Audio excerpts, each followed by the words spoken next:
Assalamualaikum warahmatullahi wabarakatuh. Halo teman-teman, perkenalkan kami dari kelompok 4, kelas 1A, jurusan D3 Farmasi.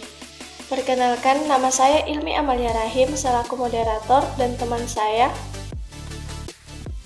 Perkenalkan, saya Goretti Feby. Saya Hastifah. Perkenalkan, nama saya John Mikael Sulda. Baiklah, pada kesempatan kali ini kami akan membahas 3 submateri, yaitu yang pertama, faktor-faktor yang mempengaruhi daya larut. Yang kedua yaitu faktor-faktor yang mempengaruhi kecepatan larut, dan yang ketiga yaitu istilah-istilah kelarutan. Baiklah, saya persilahkan kepada teman saya, Goretti Feby, untuk memaparkan materi pertama kami. Faktor-faktor yang mempengaruhi daya larutan. Yang pertama yaitu sifat polaritas zat terlarut dan zat pelarut. Seperti yang kita ketahui, aturan yang terkenal yakni like dissolve like diperoleh berdasarkan pengamatan bahwa molekul-molekul dengan distribusi muatan yang sama dapat larut secara timbal balik, yaitu molekul polar akan larut dalam media yang serupa yaitu polar, sedangkan molekul nonpolar akan larut dalam media nonpolar pula. Yang kedua yaitu kosolvensi. Campuran pelarut untuk melarutkan zat tertentu banyak digunakan untuk membuat larutan obat. Kosolvensi dapat dipandang sebagai modifikasi polaritas sistem pelarut terhadap zat terlarut atau terbentuknya pelarut baru yang terjadinya interaksi antar masing-masing individu pelarut dalam sistem campuran tidak mudah diduga. Dengan demikian, kosolvensi adalah suatu peristiwa terjadinya kenaikan kelarutan karena penambahan pelarut lain atau modifikasi pelarut. Misalnya, luminal tidak larut di dalam air tetapi larut dalam campuran air gliserin. Yang ketiga yaitu sifat kelarutan. Zat yang mudah larut memerlukan sedikit pelarut, sedangkan zat yang sukar larut memerlukan banyak pelarut. Kelarutan zat anorganik yang digunakan dalam farmasi umumnya ada dua. Yang pertama yaitu dapat larut dalam air.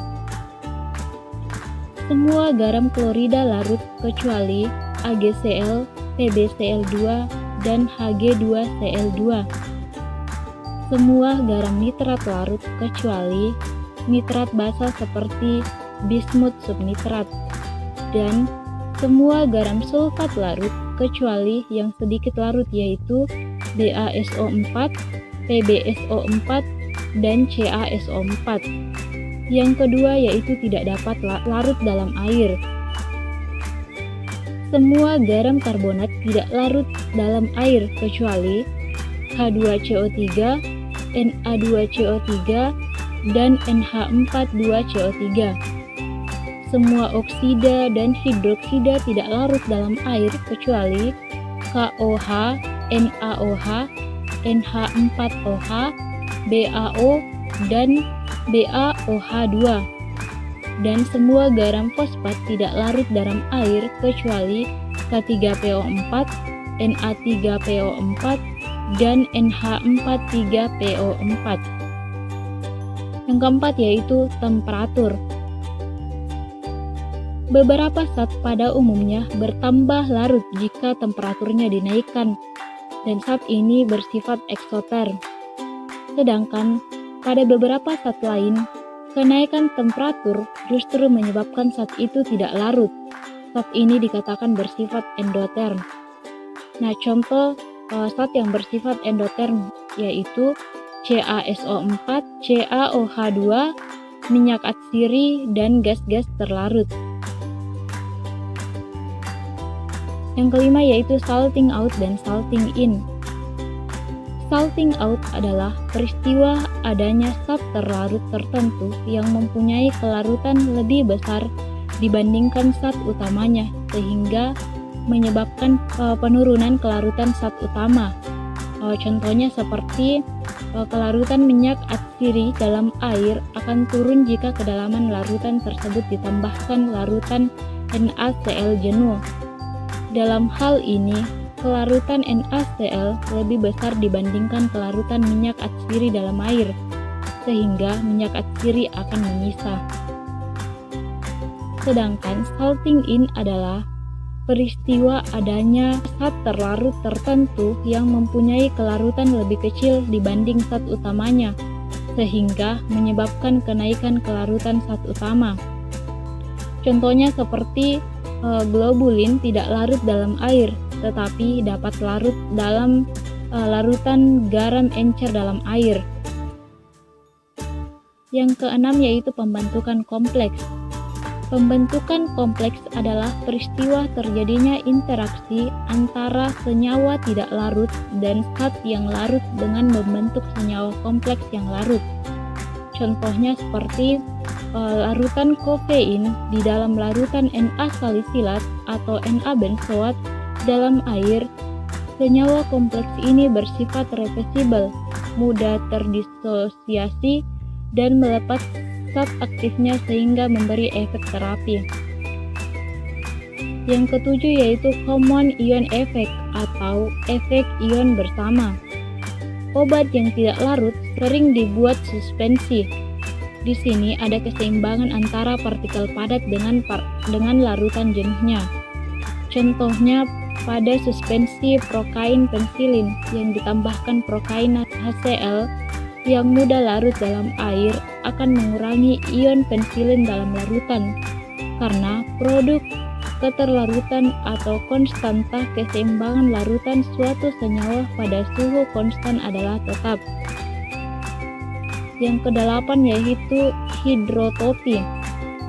Hidrotopi adalah peristiwa bertambahnya kelarutan suatu senyawa yang tidak larut atau sukar larut dengan penambahan senyawa lain namun bukan zat surfaktan. Yang kesembilan yaitu ukuran partikel. Efek ukuran partikel zat terlarut terhadap sifat kelarutannya terjadi hanya jika partikel mempunyai ukuran dalam mikron dan akan terlihat kenaikan kira-kira 10% dalam kelarutannya. Kenaikan ini disebabkan adanya energi bebas permukaan yang besar dihubungkan dengan partikel yang kecil. Yang ke-10 yaitu ukuran dan bentuk molekul.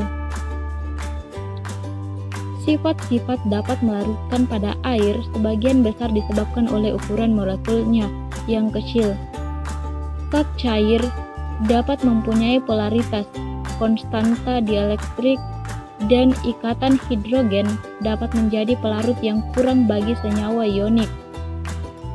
Karena ukuran partikelnya lebih besar dan akan sukar bagi zat cair untuk menembus dan melarutkan kristal.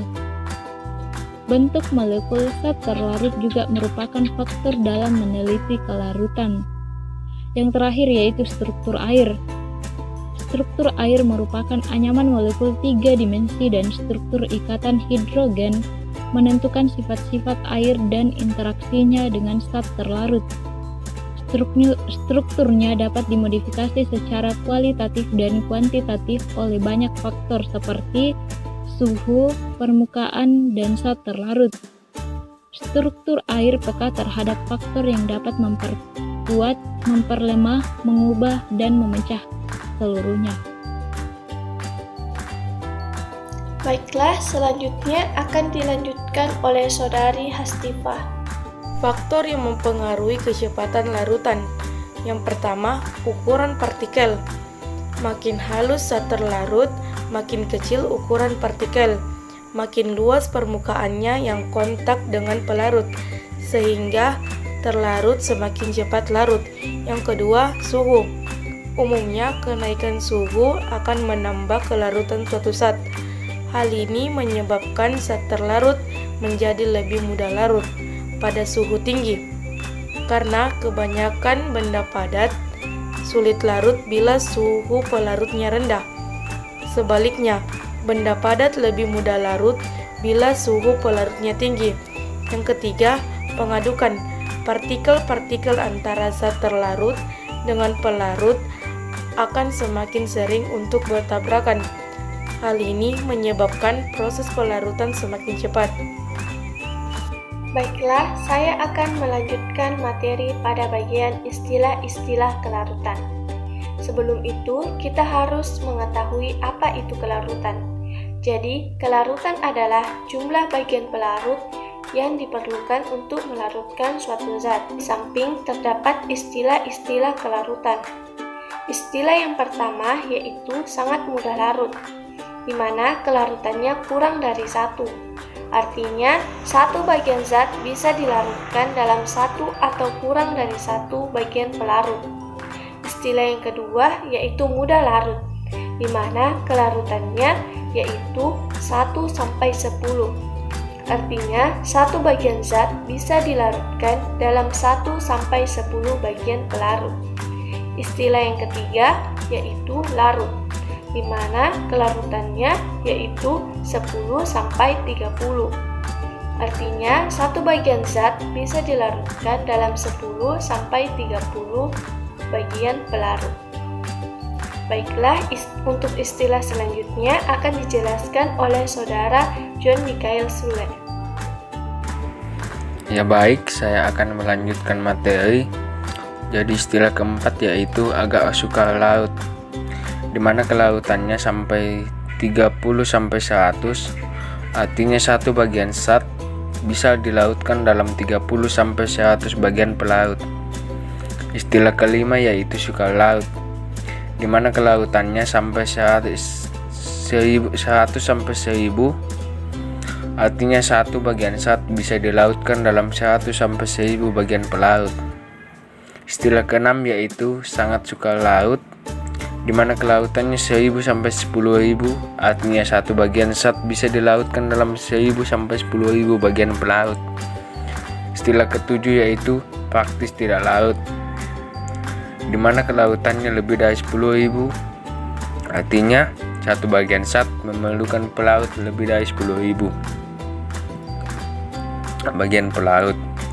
Jadi di sini praktis tidak larut karena membutuhkan terlalu banyak zat pelarut. Itulah pemaparan dari materi kami. Kurang lebihnya mohon dimaafkan. Wassalamualaikum warahmatullahi wabarakatuh.